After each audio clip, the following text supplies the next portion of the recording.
Hi, I'm Scott, and welcome back to Home Improvement Woodworking. Have you ever worked on a project but were fearful of putting a finish on it because you might ruin the piece? That's the way I felt when I first started woodworking. There's an array of finishes out there and it can be very confusing. So I'm going to share with you my tips for beginners on using paint and clear finishes in woodworking. There are a lot of different finishes you could use in your home, and probably the most popular is paint. I'm going to talk about that first because it's less complicated than clear coats and stains. When you're painting wood, you need to make sure that you use a primer first. Get a good quality primer, and that absorbs into the wood. If you use paint directly, it doesn't have that chance to bond with the wood, and you can actually scrape it off with your fingernail. So primer first, and then paint. If you are working with wood that has knots like this, what you want to do is put on a primer first that's meant for blocking stains. Once you put that on, put your finish coat on top, and you won't end up with the resin from the knots bleeding through your finish over the years. My favorite paint is Benjamin Moore. I use 3 products. This is a Fresh Start. This is the primer for bare wood. I use Natura where I can, and this is a no VOC paint. So it's not creating any indoor air pollution in my home. Really good for lead homes. And then there's Advance. I use this for spray finishing.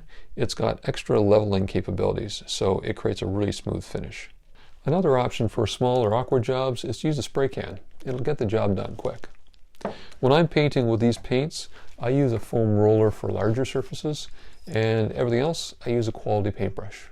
Make sure you use a paintbrush cleaner and clean it out every time, and this paintbrush will last you for years.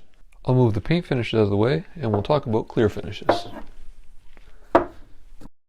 When we look at clear finishes, it's important to understand what the finish is for. There are 2 reasons you put a finish on wood. First of all, wood itself is very porous, and anything can absorb in that. It could be the oils from your hands, it could be stains from glasses being put on that. So what we want to do is protect the wood. The second thing we want to do is enhance the beauty of the wood. So if you look at an unfinished piece of wood here, it's very flat and not much color to it. But if you look at a piece that's been oiled or stained, it's got a lot more richness to it. So protect the wood and add beauty to it. Now there are 5 main types of finishes that you can use to protect the wood. I'm going to walk you through each of those, and then I'm going to tell you what my recommendation is for a beginner woodworker. First up is oil finishes. They're used mainly in fine furniture and mid-century modern furniture. It's easy to apply, but doesn't offer much protection from liquids. This is Tung oil. You can also get boiled linseed oil or Danish oil.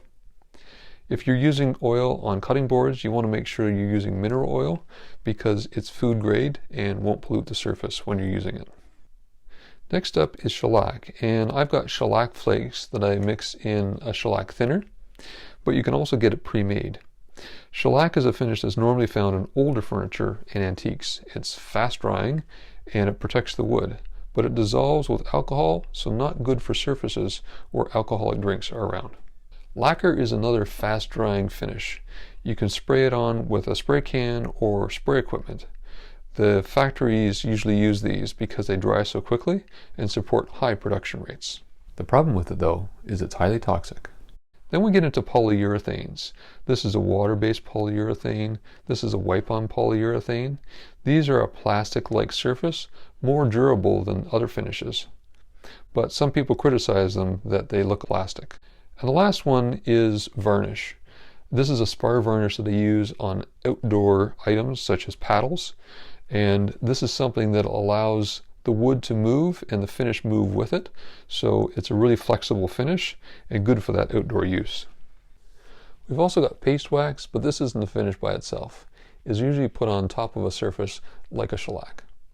And then we've got some stains. I've got a gel stain here and a regular stain. These are oil-based stains. I've used water-based stains before, and in my opinion they dry far too quickly and don't give good results. The gel stain will give you a deeper look, but will obscure the grain in the wood, whereas you get less of that with a traditional stain. So after looking at all these options, I'm going to now tell you what I recommend for you when you're new to finishing. The first thing is, don't use stains. Take these out of your portfolio. You can easily mess up a piece with a stain, and you can get really beautiful work without staining, and I'll show you why. If we look at this piece of wood here, this is cherry. This is cherry that's bare. There's no finish on this at all. On this side here, I've treated this with tung oil, and you can see the grain in this. You see the beauty of the wood. On either side of it, I've got two stains that I was testing. But you can see what the stain does. It's actually obscuring part of the beauty of the natural wood where the tung oil is. If you want your project to have a dark finish to it, then use a dark wood. That way you're going to get the beauty of the wood and you're going to have an easier finish to put on. For a clear finish, I would recommend either an oil or a wipe-on poly. These are both finishes that you don't need finishing techniques for. You simply put them on a clean rag and wipe them on. This is how easy a finish is. Just pour it in a small container so you don't contaminate the main source and put it on. You can see here how the grain is just coming to life with that oil. It doesn't take much effort and you get some great results.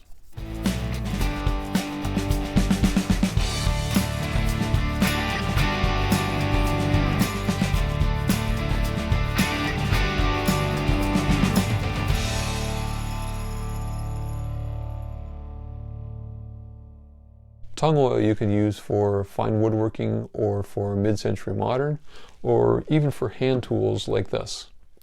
What it does is it gives you a 3D effect because that oil penetrates into the grain and almost makes that wood dance in the light. The polyurethane is good for really durable protection, and this is something you'd put on about 3 coats. If you've got a table surface that's going to see lots of wear, I recommend putting about 6 coats on to make sure you've got a good thick layer on that. So there you have it. For a simple finish, use a wipe-on poly or a tung oil. That's all you need to get some great results for your first finishes. If you like this video and want to subscribe, you can click the link here and click on the bell icon. That way you'll get notified when our next videos come out. Until next time, enjoy your time in the workshop.